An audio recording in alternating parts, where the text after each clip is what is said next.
good young man. Hi. Thanks for all coming out when the weather wasn't terrific today. It didn't stop raining.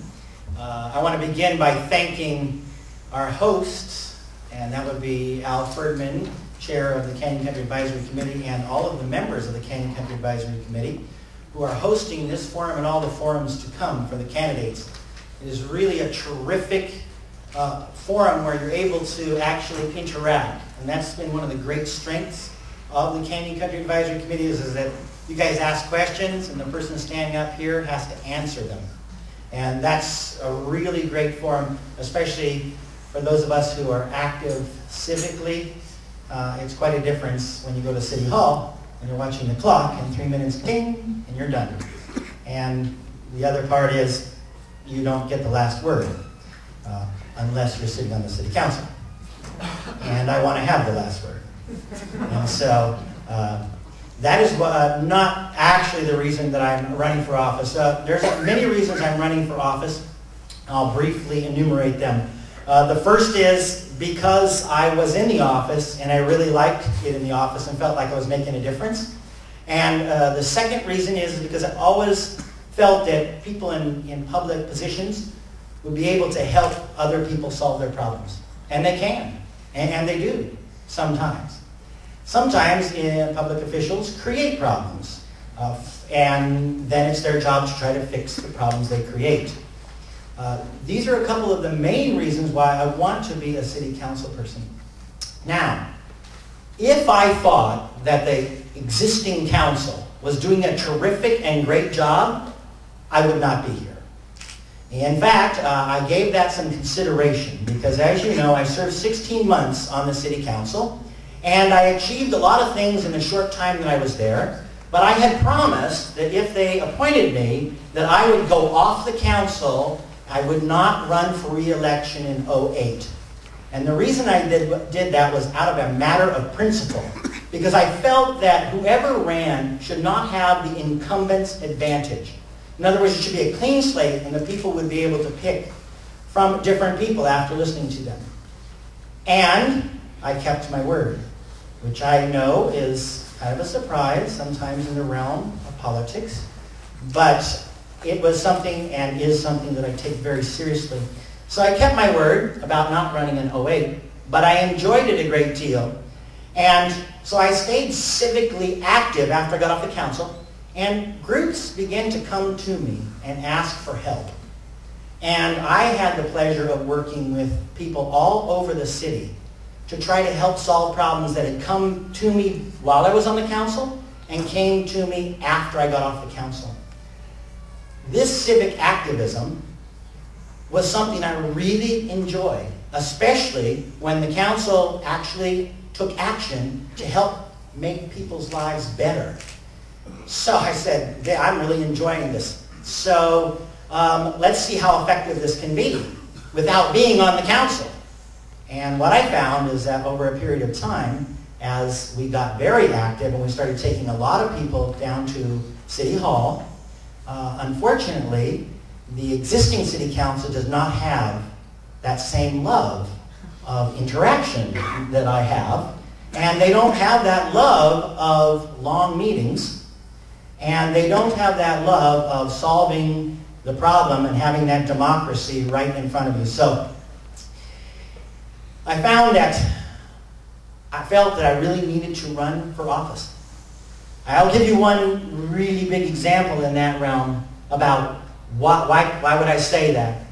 Well, you may have heard me say before that they moved public participation as a result of us going down trying to be heard by our city council.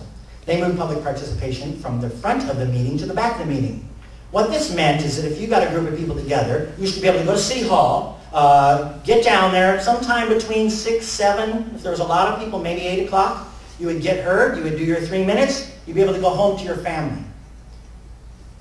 Now, they move public participation to the end of the meeting, and you might get on, you don't know when, 10, 11.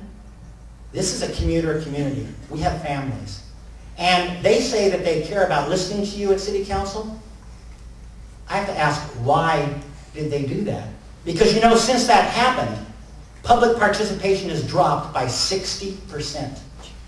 Over 60% public participation has dropped since they made that move. It doesn't sound to me like they want that public participation, because the actions they're taking show otherwise. So this and a few other reactions by our city council to some of the things that we brought forward gave me a sign, as it were, that I need to run for office and give it a shot. Because I think there are some things that are wrong with our city council. And I think there are some things that I would like to see change there, and I would like to see some planning for the future that I don't see happening right now. Not good planning. You know, they say that if a patient is sick with a sickness, they'll have some symptoms. Let me give you a couple of symptoms. And you tell me if this sounds right. Frank Ferry, as a council person, as a mayor, had to put someone on a commission. Now, of all the people in Santa Clarita, they're qualified to be on a commission. And a commission is an independent kind of advisory body that you want to have different people and draw from different segments of the community so you get a cross-section of the people. That's what you want. Not that they won't share your philosophy when you appoint them, but that they would represent a wider cross-section. Frank Ferry appointed his secretary, his own secretary, person that works for him. He's responsible for their paycheck on the commission. That to me is wrong. That shows to me that our council is out of touch. And by the way, the rest of the council, they had nothing to say about it. Didn't take exception to it at all. To me, you might as well put someone in your family on the commission. I'm sorry, but with all the qualified people out there, to do that, it doesn't sound right to me. This is one of the examples. Another example has to do with the One Valley, One Vision planning, which has already been addressed here, and we might address further. The One Valley, One Vision is the general plan. It's going to tell us what we're going to look like 20 years down the road. Now, when we have the general plan that we're acting under right now, this general plan was written by a group of citizens. They got a group of citizens from across the valley, different people, movers and shakers, ordinary people. They got in this group of citizens. They wrote the general plan. They met, and it came from the ground up. This time, when they go to write the general plan, they hire a consultant from out of town. They write it down.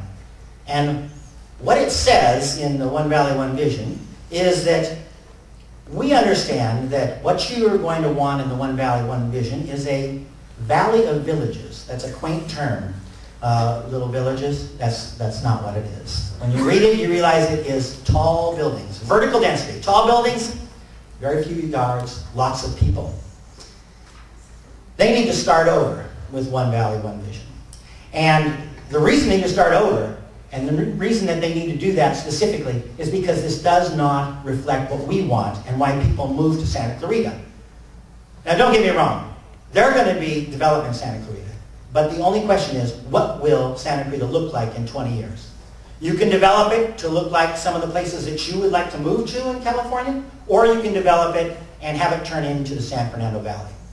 Now, I'm not trying to put down the San Fernando Valley. There are some very nice parts of the San Fernando Valley, and there are some parts that are a mess because they have too many people and too much traffic and bad air and high crime.